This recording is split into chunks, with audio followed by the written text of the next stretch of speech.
Well, this thing over here, this may be the most frustrating symbol ever. It really is. I hate when it buffers. Buffering. Well, tonight, 13 investigates your internet service. So are you really getting the internet speeds you're paying for? Our senior investigative reporter Bob Siegel shows you tonight how to find out and what to do if your internet connection is slower than it should be. When it comes to using the internet, the Wood family may look a lot like your family. Christian is in the living room doing homework on his laptop. Carson's downstairs playing Xbox. Julie's in the kitchen checking email, and Sam's upstairs on his phone watching a video.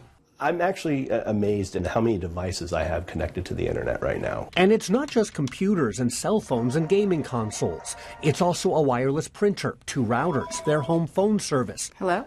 Alexa, even the basement lights and the thermostat and garage door.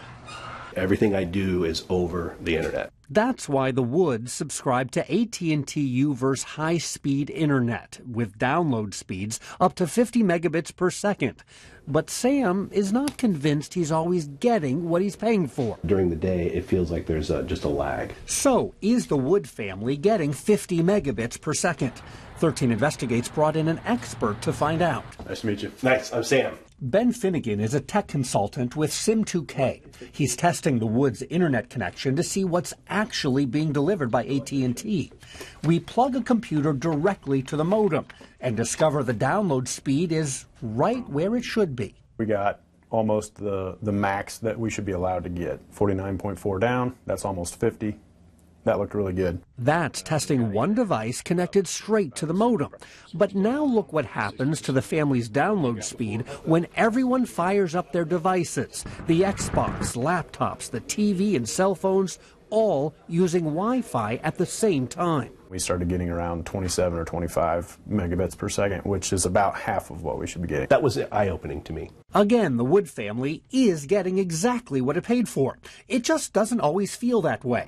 And here's why. Your internet service plan is like a road. If you're using your cell phone to check email, you're probably moving along just fine. But start playing games on Xbox and watching YouTube videos on your laptop, things may start to slow down. When the rest of your family gets home and starts FaceTiming and Snapchatting and streaming several different movies on Netflix, well, now your internet superhighway may slow down to a crawl. These devices are all sharing the same road or internet connection.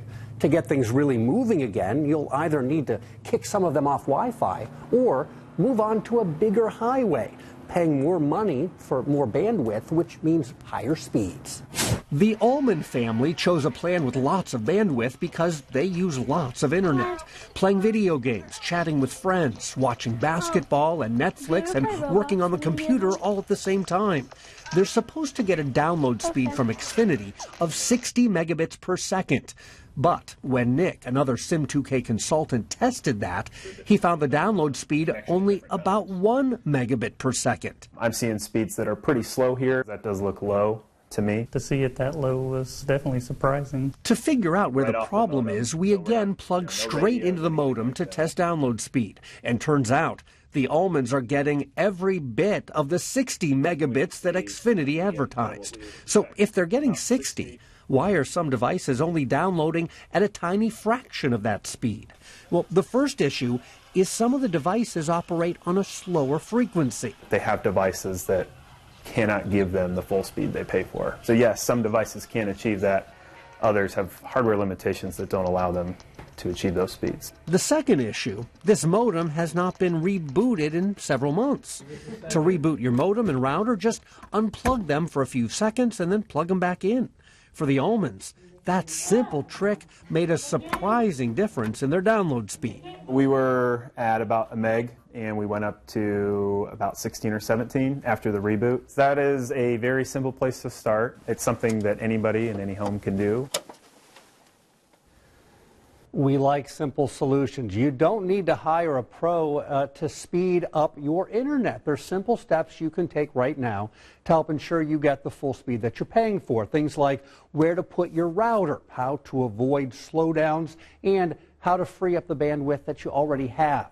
We've got all that at WTHR.com, along with links to a bunch of free speed testing services that you can use right now at home. So if my internet service is slow at home, chances are pretty good it's not the fault of my service provider. Well, actually, all the tests that we conducted, they showed that the internet service was not the problem. It was the devices inside the home, where they are, how old they are, and how they're being used. That's what led to the slow internet service. I'm going to use your tip on rebooting because I think that may end up helping something that I'm having problems with. Well, I get annoyed when I call up my internet service provider and the first thing they say is, well, did you try unplugging it and plug in the router back in again? Who knew? Turns out that is tip number one. Try doing that. You may see a big improvement right away on your internet speed. We'll look for your story online, WTHR.com. Lots more tips there. Thanks, Bob. Yep.